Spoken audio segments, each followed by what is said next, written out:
Dragon Ball isn't a story that's particularly known for its world building. When people think of Dragon Ball, I imagine it's the action that comes to mind for most, whereas world building is something that's associated more with anime like One Piece. And we can pretty easily imagine why that is. It's a story that does have a lot of focus on the action, especially the further into the series we get. Dragon Ball Super might try to have a bit more focus on it, but it's pretty clear that the action took center stage in the Tournament of Power. And I mean, Toriyama originally didn't plan on Dragon Ball being longer than one volume, and was known for writing on the fly, so there's no way he could have planned out this grand, expansive world. But what if I told you that I actually think Toriyama's spontaneous writing style just so happened to complement the world building perfectly in the earlier stages of Dragon Ball. For a good stretch of its run actually, I think Dragon Ball's world building is surprisingly good until it slowly loses itself up until recently when Dragon Ball Daima came out. And honestly, it kinda entirely fixed all the issues it had. But first we need to establish how these issues were formed in the first place, because again, I think Toriyama's writing style really fit perfectly for Dragon Ball's early world building. Early Dragon Ball has this real sense of adventure and discovery. Every new place, character, concept all feels fresh and new. And the reason why the world feels like this is because of Goku. Goku, when we first meet him, has never set foot beyond the mountains he was raised in and knows nothing of the outside world. He hadn't even seen other humans before. And so we start off with this very clean slate. We know nothing, just like Goku, and so everything we see is new and shocking for both us and him, except that we know the difference between boys and girls. And because Toriyama was making up a lot of this stuff on the fly, the world itself feels very random, but in an intentional way. We got this house on a random island, a castle surrounded by fire, this guy lives inside a mountain, a secret underwater pirate base filled with treasure. Like, you just end up accepting that this is a world that has a bunch of random shit in it. The president's a dog?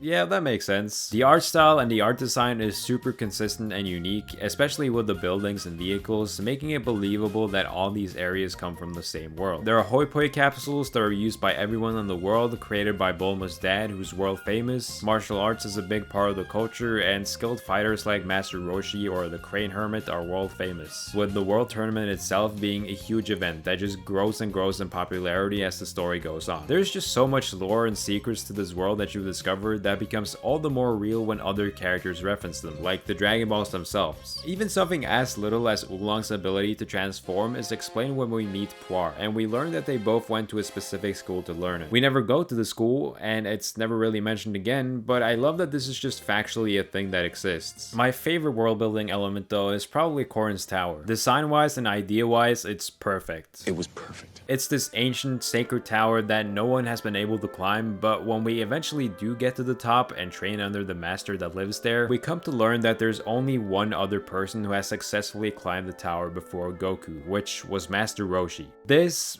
is some good fucking shit. This is an example of great world building. We learned that it took Roshi 3 whole years to take the flask from Korin to complete his training, but Goku only took 3 days. And I think this highlights another one of the biggest strengths of the world building, which is how Goku himself interacts with the world. Because the world of Dragon Ball, although it's random, to the people living there, it's not, and they're used to it. For them, dinosaurs are normal, and so they have certain expectations to the world and their surroundings. But Goku, every single time, shatters those expectations. No matter where he goes or who he meets, he always exceeds expectations. Like I said, he did what Roshi did in 3 days. He learns the Kamehameha first try, even though it took Roshi 50 years to learn it. People try to shoot him, but the bullets just bounce off his skin. He has a tail, he fights armies on his own, but he can't even count to 12. This is something that's consistent even in Dragon Ball Super, and I think it's one of the things that makes Son Goku such a good main character. Now, eventually we reach a point where there's nothing more for Goku to really explore on Earth, and I don't think anything symbolizes this better than the 23rd Martial Arts World Tournament. Goku finally wins it. After having competed 3 times, he's officially become the strongest under the heavens. He even meets the literal god of the planet. The Dragon Balls are super easy to gather, and so the Earth is kinda completed. He gets a wife and a kid, and they live happily ever after.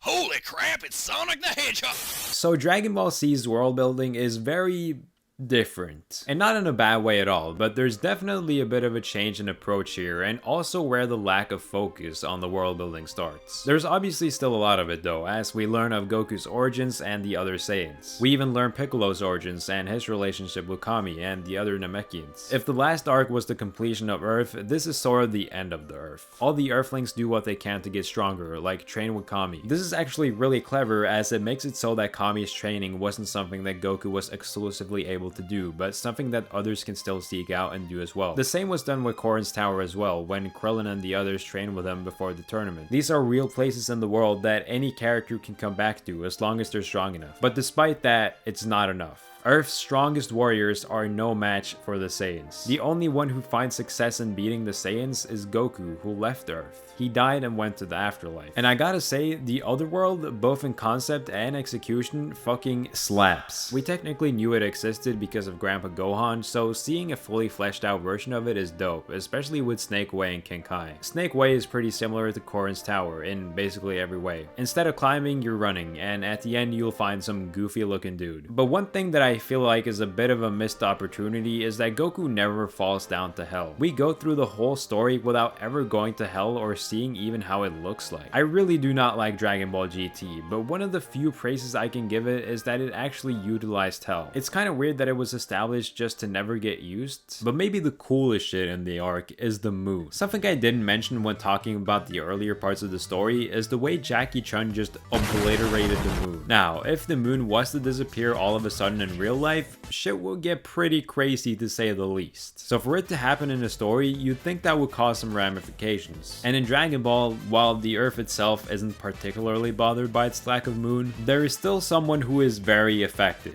This guy. This is the man Wolf, who turns into a human whenever there's a full moon, so naturally he's someone who'd be very affected by the moon disappearing forever. It's really just supposed to be a short gag fight, but it's still really cool to see that the fight itself was caused due to a big change in the world. And Toriyama took that idea and carried it over to the Saiyan Saga, when Piccolo blows it up again to stop Gohan from becoming an Osaru, just like Jackie Chun did before. What was really cool about Goku turning into a giant monkey in the first place was that he was able to interact with a crucial part of the world for it to happen. And it's tied so well into the story because if the moon isn't there, while yes, Gohan can transform, Vegeta also can't.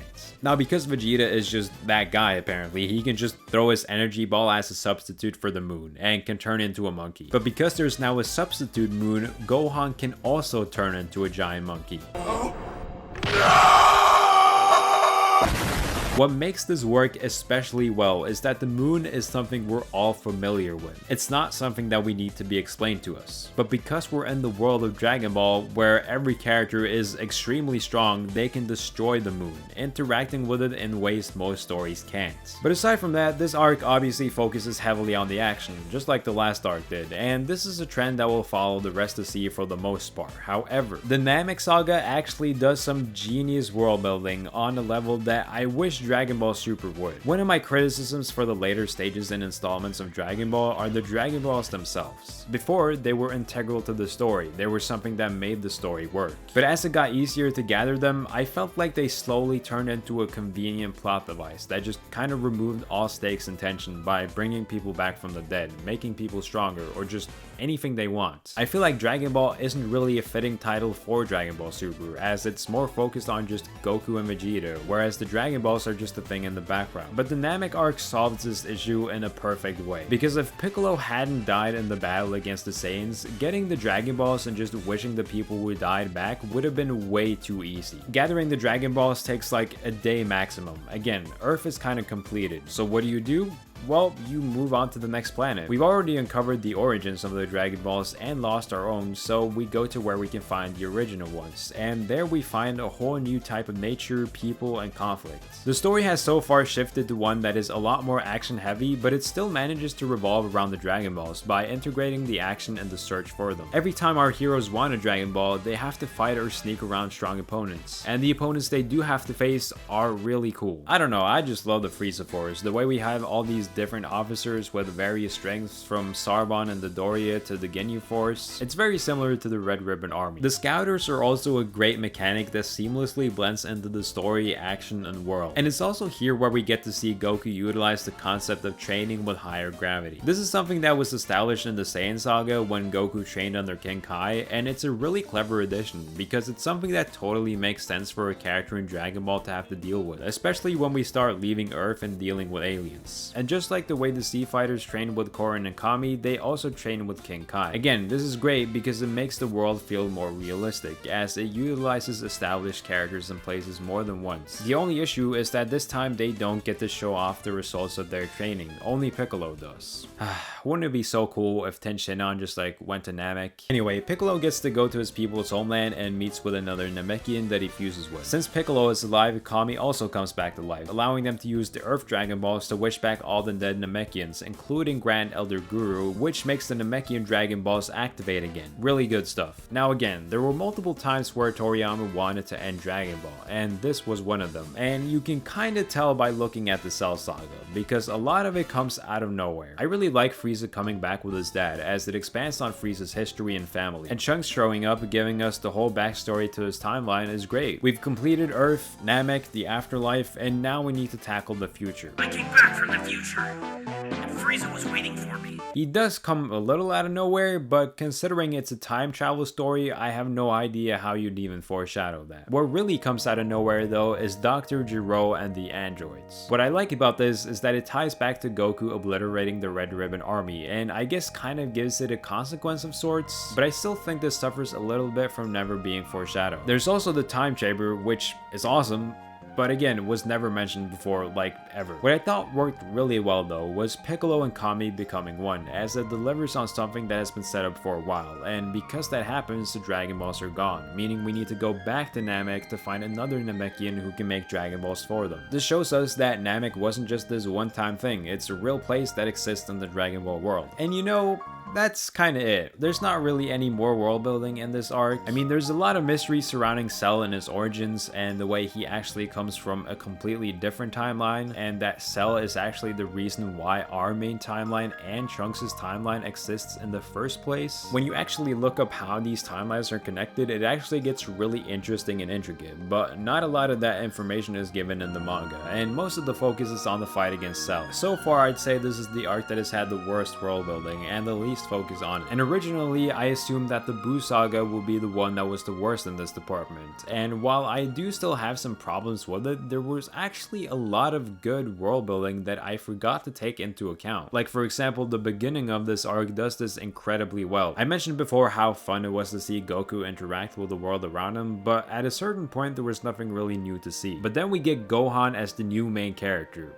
For a little bit, and he is completely different from Goku, so seeing him interact with the world around him is a completely different experience. Goku embraced shattering expectations, whereas Gohan purposely tries not to and has to hide who he really is. And this leads to some satisfying moments, especially with the way the other characters all know about the blonde-haired people who fought Cell years ago, making this section feel so much more grounded. Like I mentioned before, we get to go back to the World Tournament once again, which is now bigger than ever, with Mr. Satan as the world champion.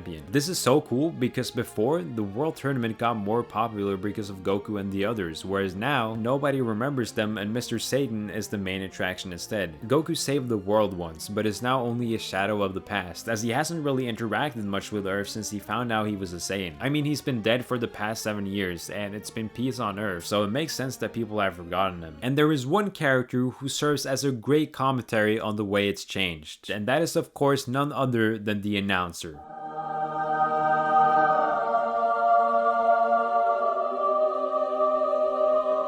I love this guy so much. He is easily one of my favorite Dragon Ball characters. He has been here since the very beginning and seen the tournament change in real time, and we get to hear exactly how he feels about this. To hear someone outside the main characters actually point this out is so cool. But unfortunately, this is where we get introduced to the worst world building aspect of the first 42 volumes of Dragon Ball in my opinion, and is where Toriyama's lack of planning shows itself again. Throughout the story, we have met several gods and deities, with the last one being King Kai, time, but not once was Shin or any Kaioshin ever mentioned. Now, in a sense, this is kind of similar to the Dr. Gero example, where it does technically make sense that there is a god that oversees the whole universe, but the difference is that Goku had no possible way of knowing what Dr. Gero was up to, whereas he had been in contact with several gods for like 10 years and lived with one of them for 7 years. Like, you're telling me that this never came up even once? King Kai had his reasons for not telling Goku about Frieza, as he knew Goku might want to fight him, and assumed that everyone who did would die pretty quickly. But there would have been no downsides of telling Goku about Kaioshin. This is not Kid Goku that explores the world for the first time. This is a Goku who has more knowledge and experience than anyone. And similarly, Babidi and Buu were also never foreshadowed, not even earlier in this arc itself, even though they had been on Earth for a while. This again makes it come kind of out of nowhere and a bit cheap. The story has had similar things happen before with the Saiyans and the androids, but the difference there is that when we learned of Goku being a Saiyan, while yes, Toriyama might not have planned that from the start, it was still foreshadowed with the way he has his tail and turns into a giant monkey, and again, the way he always exceeds expectations, and does things that are not normal for humans to do. I swear at several points the other characters actually remarked that he can't be human, but don't quote me on that. Him being a Saiyan totally makes sense. Jiro and the androids weren't foreshadowed, but again, it at least tied back to a previous plot point. Everything about Shin and Buu showed up out of nowhere. This isn't a huge issue, but definitely noticeable. I like the lore we get though about the previous Kaioshin and their clashes with Buu, as it plays a big role in how Buu actually evolves during this arc. And a bit later on we return to the time chamber, which I imagine you all know why I like at this point, but I also like it because it actually plays a huge role in the story. They use it to buy time and get stronger at the same time. It's so cool. And once we get in there, we see it get destroyed and find out that there is no way to escape without the door, trapping the characters in there. Then there's the whole scream to get out thing, which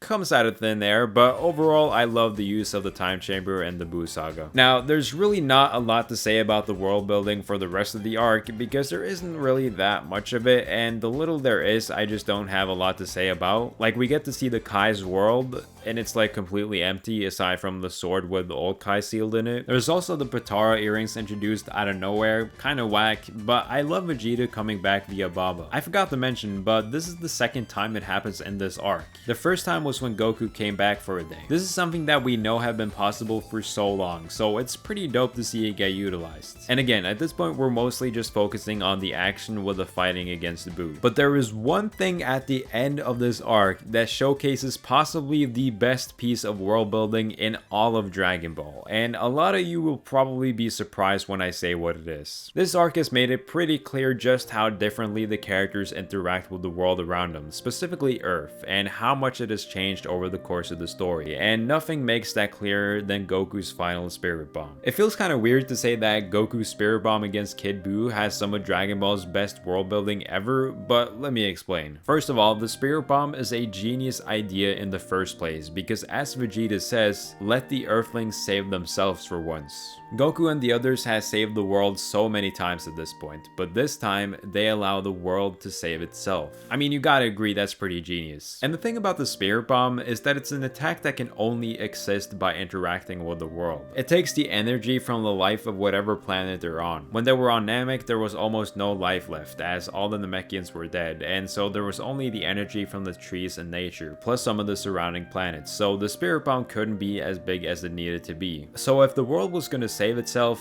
what better way than this? But where we really see the genius world building at play is when we actually start up the Spirit Bomb. Vegeta starts off by asking the Earth for energy, but he only gets the energy from the people he knows and loves. No one else trusts Vegeta because of who he is. He might have turned into a father and a family man as of late, but even then he just recently killed a bunch of people at the tournament and wasn't brought up on Earth. Also, they use King Kai to communicate with Earth, which is a great mechanic to bring back, but because they do that, the Earthlings are worried that it's Babidi and Buu speaking to them, just like they did earlier in the arc. For a number of reasons, Vegeta can't get the energy, but mainly because of who he is and his relationship with Earth. When Goku asks for energy, on the other hand, he gets energy from all the people and bonds he's met and created on Earth throughout the story. Characters we haven't seen in literal ages are shown here again now, because even though Goku hasn't interacted much with the Earth in a while, the impact he created when he did is still felt by them. but it's still not enough, because even though Goku helped out and met a lot of people in his youth, he hasn't done so in a long time, and so there are several new generations of people he hasn't met. He can't connect to them because he doesn't know them. He's turned into a legend instead of an active part of the world.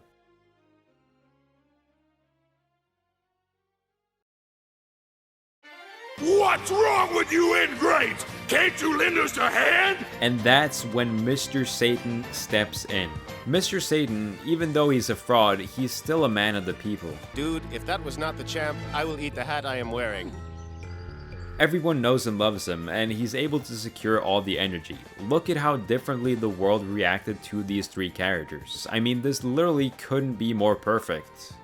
Or could it? Because even though they have all the energy required, it's still not enough. Goku is exhausted, and Kid Buu holds the Spirit Bomb back. But then, the Namekians use the Namekian Dragon Balls to wish for Goku to get to full power. Again, I don't think I need to explain why I like this so much. Dragon Ball's greatest evil gets defeated by the Dragon Balls. When I first started working on this video, I assumed the Buu Saga would have the worst world building by far, and that the Cell Saga would have the second worst. But I gotta say that I underestimated the Buu Saga so fucking much. It might have done some of the worst world building in the story, but it also gave us some of the absolute best. And I think I just underestimated the world building as a whole, because like, yeah, it's not really the first thing that comes to mind with Dragon Ball, but man, Akira Toriyama truly was a legendary writer, and managed to make this world come to life even without proper planning. That Spirit Bomb at the end is genuinely so damn good. But this has definitely brought to my attention what his strengths and weaknesses was when it came to Dragon Ball's world building. His weaknesses should be pretty obvious at this point, which is his lack of planning. A lot of characters, villains, and mechanics get introduced out of thin air, which can be really frustrating for the audience. However, what he truly excelled at was utilizing these new elements once they had already been established in the story. Like the Time Chamber, it came out of nowhere in the Cell Saga, but after it went from a new plot device to an already established one in the Buu Saga, it got used in so many unique ways. After we were done on Namek, the planet and its people were still integrated into the story in big and important ways. But unfortunately, the creators of Dragon Ball Super seemed to only take with them Toriyama's weaknesses when it came to its world building. But first, there's one aspect of the original Dragon Ball manga's world building I forgot to mention, and that is of course the chapter cover pages and the volume covers. Typically in these, Toriyama would just make like some silly drawings of the main characters goofing off, and it's awesome. I mentioned in another one of my Dragon Ball videos how this was really effective in the earlier volumes of the story when Goku was still a kid. We get to see the main characters just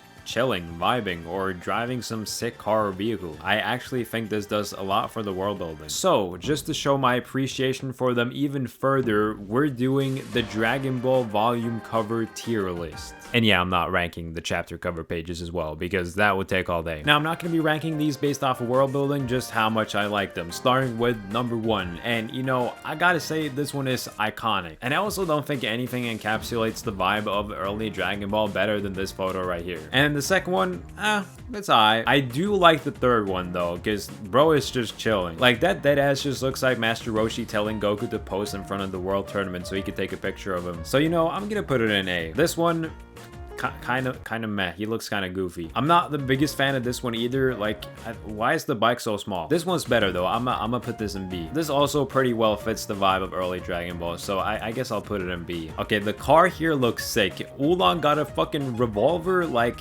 come on now. I love this one. This one is just adorable. I can't lie. I'm gonna put this, you know what? I'm gonna put it in S. And this one, iconic, bro.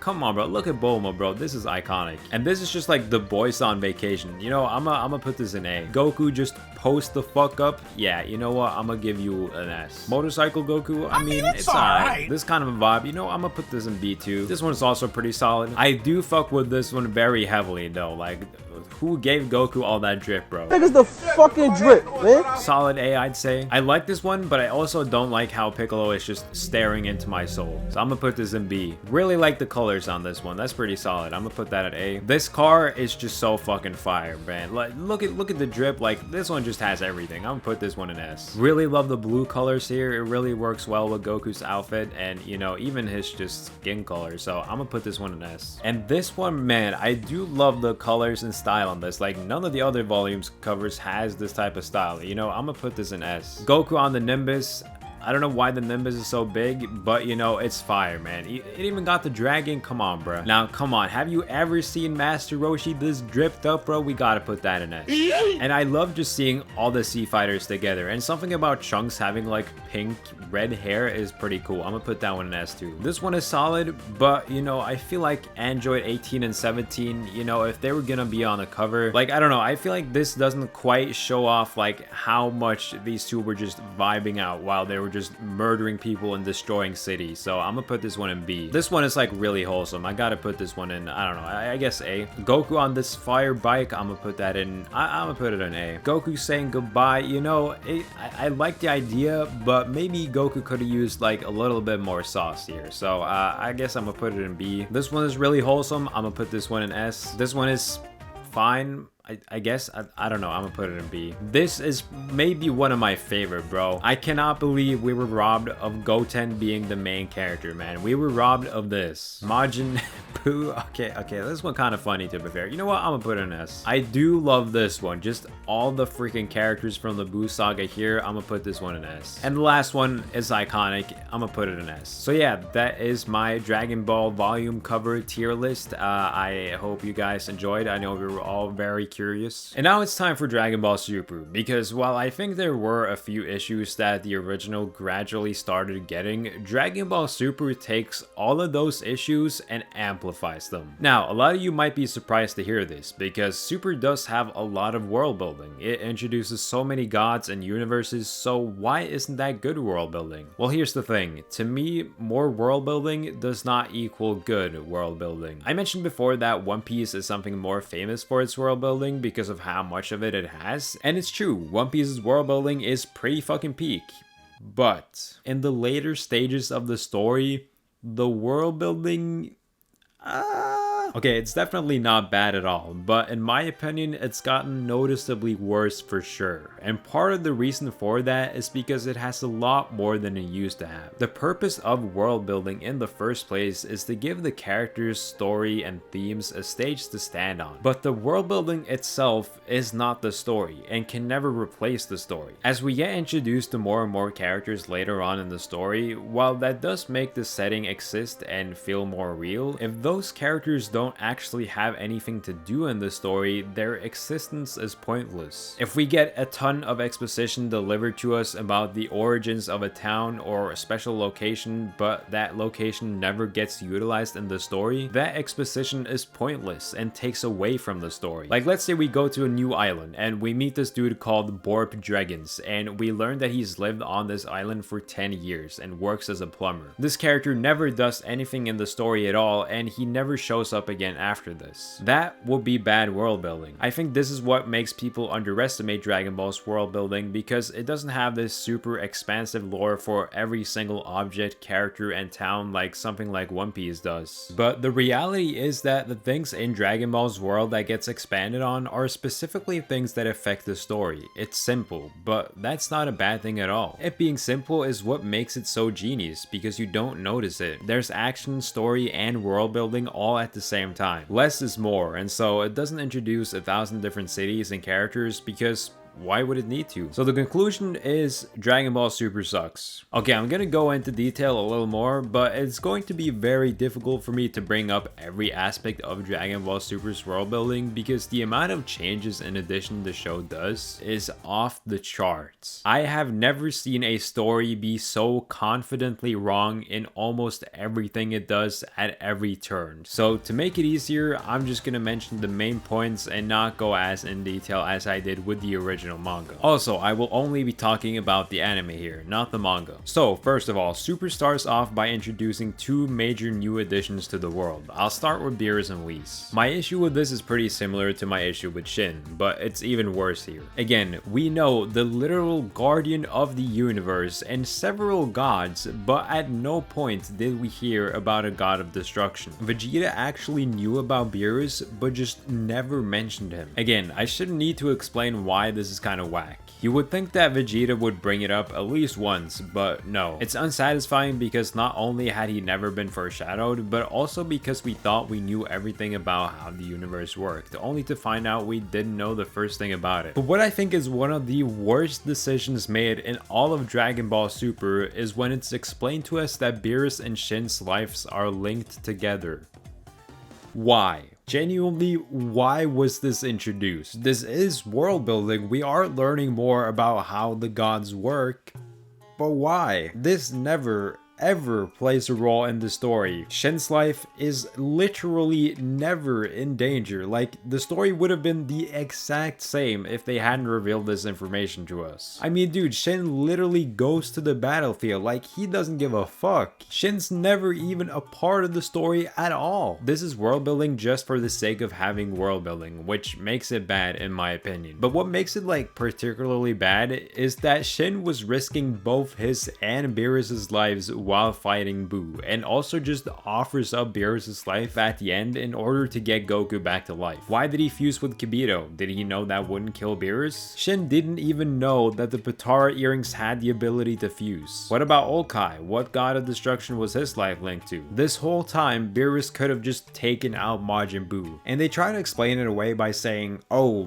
Beerus sleeps for decades at a time, but according to Toriyama, Majin Buu has existed since the beginning of the universe. And you can't say that he isn't a big enough threat to the universe, because if Beerus sleeps for decades, that's more than enough time for Buu to destroy the whole universe, maybe even move on to the other ones. I mean, how did Beerus even get this job in the first place? Surely Senna would erase Beerus if he let anything like that even remotely happen, and considering how scared Beerus is of Senna, there's no way he would allow a chance for Buu to do anything like that. And after this information is revealed, Beerus never has a single fight for the rest of the story. Genuinely, why did they tell us this? I don't understand. This is how it is for a lot of things in Dragon Ball Super, I feel like. If you stop and think about them for more than like 2 seconds, it falls apart. Now, Beerus can still be a good addition to the world if he ends up contributing to the story.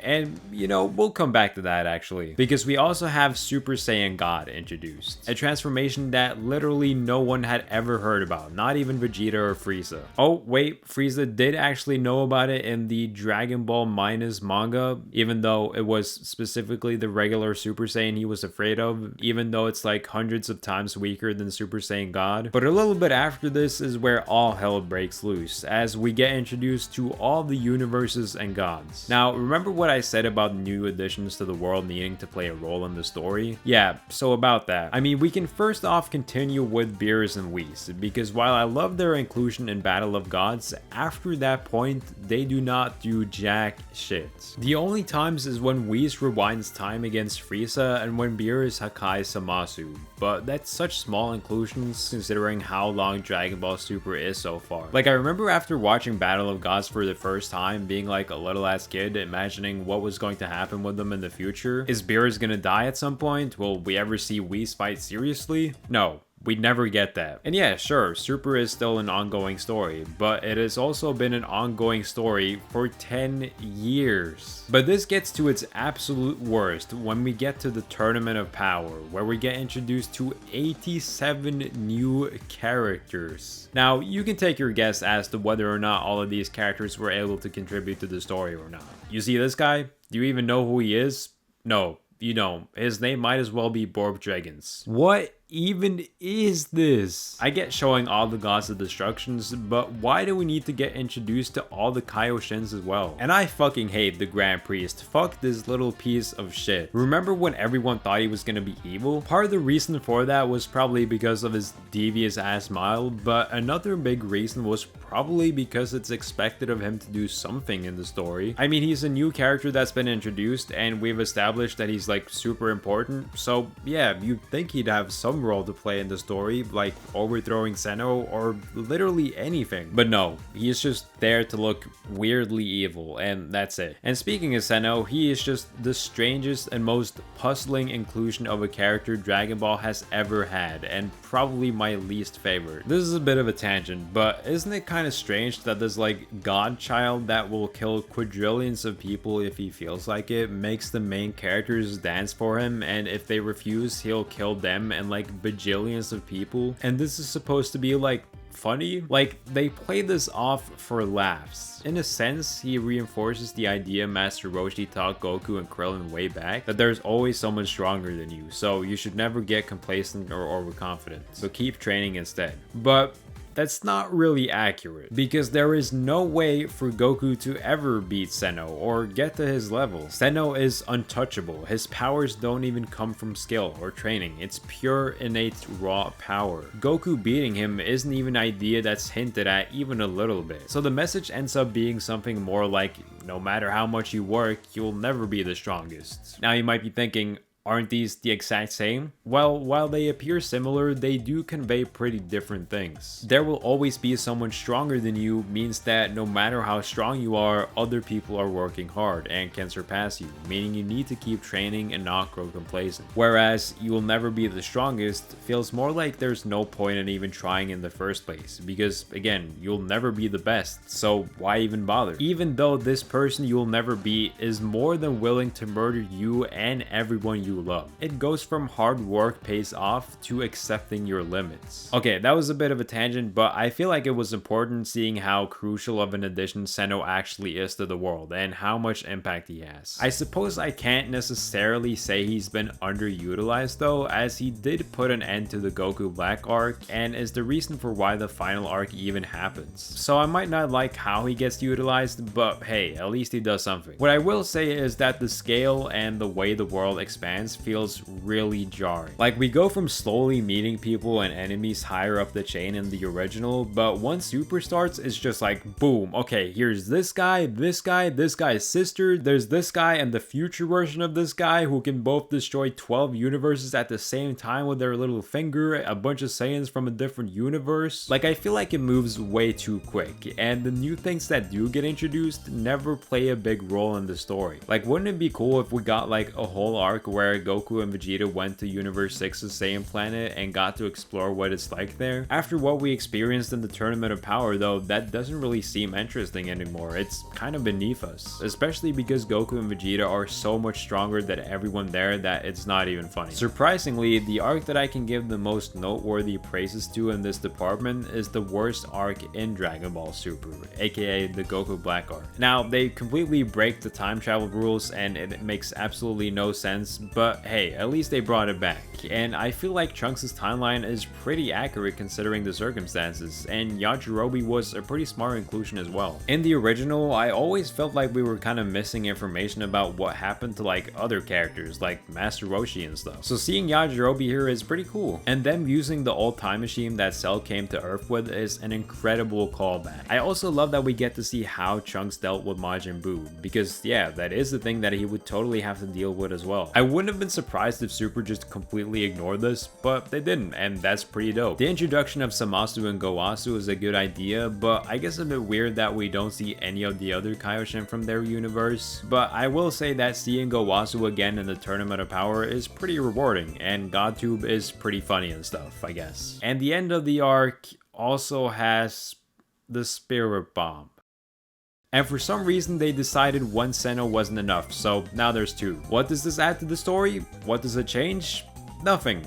Okay, cool. But possibly the strangest addition in this arc is Suno. This guy has all the knowledge in the world and is stated to know everything, and decides to let anyone ask him questions in exchange for what I can only describe as sexual favors. Now, okay, this is just a silly joke, I get it, it's fine, but like, this is a pretty big deal for a character to have this type of power. This is something you'd expect them to utilize a bunch throughout the rest of the story because of how useful it is, like ask how to win the Tournament of Power. Maybe that's not Goku's style, but I can think of a few other characters that will be very interested in, you know, not getting erased. You'd think Suno himself would actually, you know, use his own power to foresee Zamasu holding him at gunpoint and asking whatever he wants. Then again, I guess Suno knew that he'd survive just fine, but on the other hand, him letting Zamasu ask that question led to the entire multiverse getting erased in Trunks' timeline. Did he just not care about that? If so, damn, damn, I didn't realize Sudo just gave no fucks like that. Apparently he shows up in the manga as well, so sure, I mean, maybe he gets used in a cool way there. But I think the biggest issue with him is that anyone could ask him how to gather the Super Dragon Balls, which,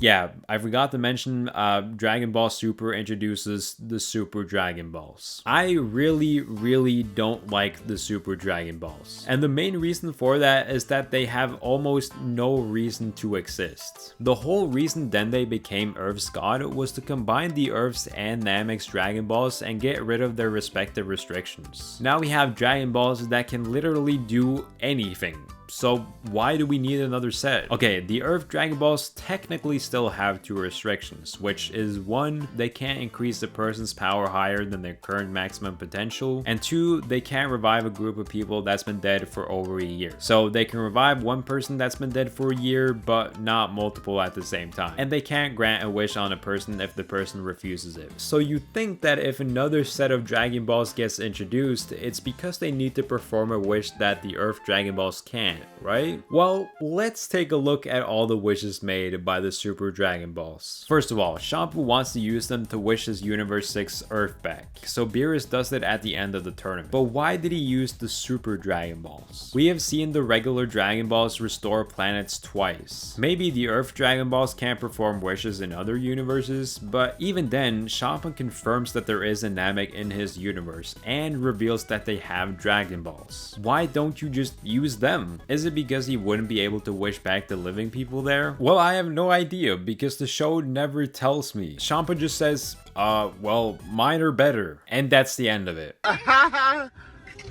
Then Zamasu uses them to switch bodies with Goku. This nigga is trash. Really? Are you kidding me? You're using the Super Dragon Balls that are the size of planets to do something Captain Ginyu could do. He then uses them again to wish for immortality.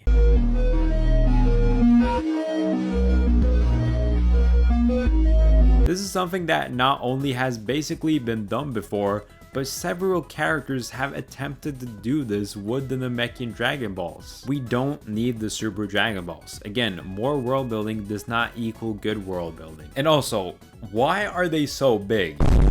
Like seriously, what is the purpose of that? Because this never really plays a role in anything. Like sure, the Namekian Dragon Balls are bigger, but like only a little bit. That's not really something that will make much of a difference anyway. But these things are the size of planets. But why? It doesn't make them harder to find. In fact, we never actually see the main characters gather them. The first time, Champa has already gathered 6 of them and are looking for the last one. Then Bulma's like, okay, I'll just make a dragon radar, no problem. And they find it and summon the new Shenron. I will say that it being disguised as a planet or a meteor or whatever was pretty cool and unique. But after that, when Zamasu has asked Suno for their location, he just gathers them off screen. Twice. And for the Tournament of Power, Senno and the other gods just already had them ready for the tournament. Great. If anything, it's easier to gather these than the Earth ones because of how visible they are. I mean, they literally introduced a character that allows them to know the location of all of them instantly. I would talk about the movies too, but I'm not really sure how fair that will be. Like, yeah, Broly was never foreshadowed and his introduction and existence comes out of nowhere, but then again, he definitely doesn't come out of nowhere for the fans. Like, we all know who this motherfucker is. Then we have the superhero movie, which doesn't really give me a lot to talk about aside from the fact that another Red Ribbon survivor is pretty lazy. I already had some problems with the first one, so this is towing the line a little bit, but who cares? You know, in real life, when you truly start to think about and comprehend just how big the Earth is and how small and insignificant it really is compared to the solar system, galaxy, and universe, you start feeling really small. Like, damn, I really am just some dude among 8 billion others on a rock flying through space. Like, it really doesn't matter what the fuck I do, it won't matter. And in that same way, Dragon Ball Super expands the world of Dragon Ball so much so that everything feels much smaller. We defeated the greatest evil ever, except that we really didn't, and there are like hundreds of people stronger than him that all could have beaten him, and there's this one dude who easily could have beat him and should have actually beat him, but he was sleeping. We aren't even the last Saiyans. There's a whole nother planet with Saiyans, more Namekians, but that don't matter. We don't need to go there or see that, because who cares? We're really not that strong either. There's this dude who's like hundreds of times stronger than us and 12 others who are just as strong, but that doesn't matter, because there's another 12 guys who are hundreds of times stronger than them. But that don't matter, because there's this one dude who could beat them all really easily. But you know, that doesn't matter either, because there's this one dude. No, scratch that. There's two of this one dude who can both destroy all of existence by blinking. And we're never gonna reach the strength of these guys, like ever. It's impossible. The whole journey we've been on up until now, well, it feels pretty inconsequential now, knowing what we know. And we were just ignorant of it this whole time for some reason. If you can't tell by now, I'm not a big fan of Super, and I feel as though the world of Dragon Ball has been damaged far beyond repair. Or has it?